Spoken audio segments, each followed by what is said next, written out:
All right, let's just jump right into this explainer, guys. Today we're talking about how Rockstar is aiming to solve open-world gaming's biggest, most frustrating illusion, the Ghost City problem. I mean, think about it. For over a decade, we've basically been living a lie in our digital worlds. Cities like Los Santos were gorgeous, right? Vast, iconic. But fundamentally, they were ghost cities. You could drive past hundreds of sprawling buildings, but the vast majority of those glowing windows, just facades, just non-interactive geometry designed to trick your brain into feeling the scale of a massive city while being completely hollow inside. Well, today we're going to look at exactly how that is completely changing. So the crucial bottleneck for developers has always been this tiny, frustrating number, 2%. Historically, you could only actually walk into about 2% of the buildings in games like GTA 5. And why is that? It really just comes down to massive hardware limitations. I mean, handcrafting a unique interior for every single building in a massive metropolis, it would require an impossible amount of manual labor from artists. Not to mention, it would literally eat up hundreds of terabytes of storage on your hard drive. But based on leaks, development footage, and some seriously groundbreaking patents, a revolution is coming that absolutely shatters this 2% barrier. Okay, moving into Section 1, the Ghost City problem and static game design. When we track Rockstar's historical struggle with this over the decades, it is a really fascinating progression. Back in 2004 with GTA San Andreas, interiors were basically just teleported spaces. You know, you'd hit a loading screen and just drop into an isolated box hidden way under the map. Then GTA 4 gave us transparent windows, which naturally integrated some stores into the street level. But then, GTA 5 actually took a step backwards. Because of the strict memory limits on the PS3 and Xbox 360, Rockstar had to revert most buildings back to flat facades just to save resources for that massive outdoor world. Red Dead Redemption 2 in 2018 brought a historic, insane leap in detail, letting you open almost every single drawer, but of course that was limited to tiny 1980s towns. GTA 6 is basically taking that exact Red Dead level of crazy detail and applying it to a modern metropolis with over 700 enterable shops and thousands of residences. All right, Section 2, the automated Lego set, driven by metadata. So how on earth does Rockstar plan to achieve a rumored 40 to 70% enterable world without demanding impossible amounts of storage space? Well, this specific patent right here is the absolute holy grail of the technology. Invented by Rockstar veterans Aaron Gabat and John White, this system completely throws the old playbook out the window. In traditional game design, if you have 1,000 rooms, you have to save 1,000 massive static files. This patent introduces metadata-driven assembly. It essentially treats the entire game world like a massive automated Lego set. Every wall, every floorboard, every pizza box and chair is a modular piece, just waiting to be assembled based on the specific neighborhood you happen to be standing in. So how do these free-form metadata tags actually instruct the game's AI to filter assets? It's brilliant, really.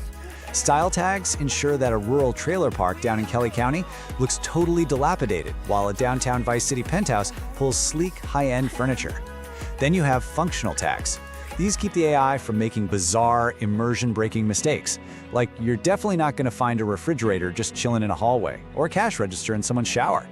But the state or condition tags, that is where it gets absolutely wild. Say a shootout happened in an apartment a little while ago, the engine will dynamically apply a forensic tag, automatically adding police tape and bloodstains to that procedurally generated scene. Picture this, you're cruising through Port Gel Horn, and you just randomly decide to kick in the door of a house. In literal milliseconds, right as you approach, the engine executes a rapid series of steps. It queries the database for, let's say, a low-income trash kitchen.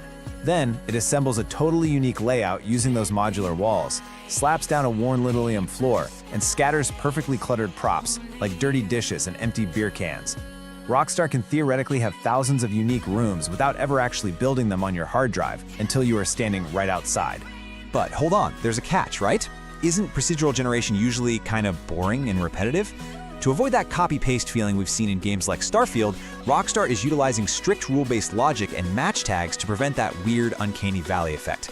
So if the system generates a luxury leather sofa, a match tag ensures it specifically searches for matching high-end textures for the rest of the room. You're never going to see a pristine luxury couch sitting next to a cheap stained denim recliner, unless of course the room is intentionally tagged as mismatched.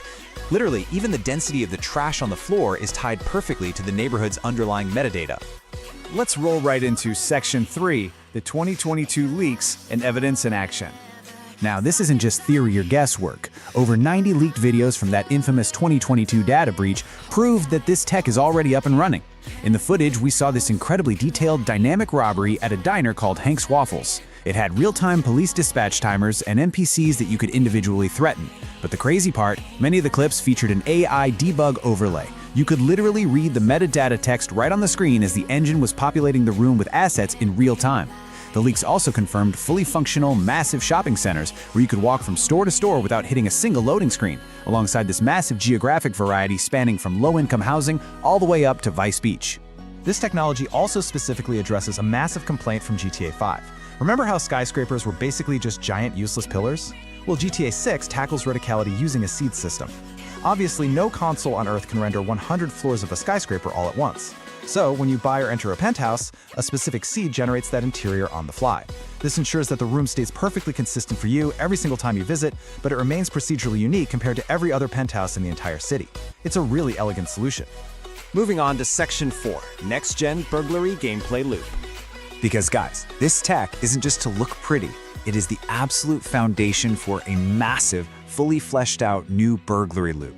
You're actually gonna have to scout neighborhoods and choose the exact right tools for the job.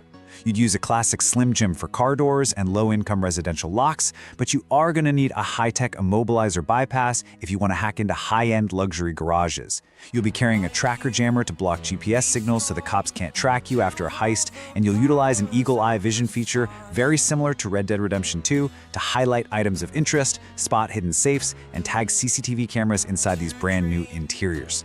And when we look at multiplayer, the ambition just scales up even further. In GTA 5 Online, the second you leave an interior, boom, it instantly resets. But for GTA 6, Rockstar is aiming for a much higher level of persistence. They've patented this seamless session swapping system. Basically, as you drive from Vice City down toward the Keys, you are silently, seamlessly swapped into a more populated session in that new area. Which raises a really fascinating, lingering question. If you completely destroy the furniture in a random apartment, will the game decide that damage persists for the other players who stumble in 10 minutes after you? Backed by a historic, absolutely staggering budget estimated at over $2 billion, Rockstar could ensure that every single district feels radically unique. This metadata system means that if you walk into a mid-range apartment out in the Grass River Swamp, it's going to pull from a completely different set of local items, like Patriot brand beer and hunting gear, compared to an apartment in the neon-lit Art Deco Vice City beaches. The Keys will feature wooden shacks and dive gear, while Port Gellhorn is just heavily populated with gritty industrial garages and pawn shops. The exact corner of the map dictates the reality inside its buildings. All of this incredible density is supported by massive, under-the-hood upgrades to the Rockstar Advanced Game Engine, better known as Rage.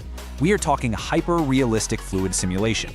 And not just for the ocean water, but for lifelike sweat forming on characters during action sequences and realistic blood flow pooling at crime scenes. They've even introduced a specific lighting pattern that makes the light bouncing off a fancy marble floor look chemically distinct from light hitting rundown, rusted metal. Plus, they're utilizing a continuous level of detail system. So as you fly a helicopter towards a skyscraper, the windows smoothly transition from a fake 2D parallax image into a fully rendered 3D interior with zero visible flickering and zero loading screens. GTA 6 really represents the finality of the open-world facade. Leonida won't just be a sprawling map you drive through, it is going to be a place you truly inhabit, one procedurally generated door at a time. So as we look toward that confirmed release date of November 19th, 2026, I want to leave you with this final thought to ponder. Is a world with 70% enterable buildings simply too ambitious for modern hardware to actually handle smoothly? Or is Rockstar truly about to change the fundamental fabric of gaming forever? Thanks for joining me on this explainer, guys, and definitely keep your eyes on the horizon.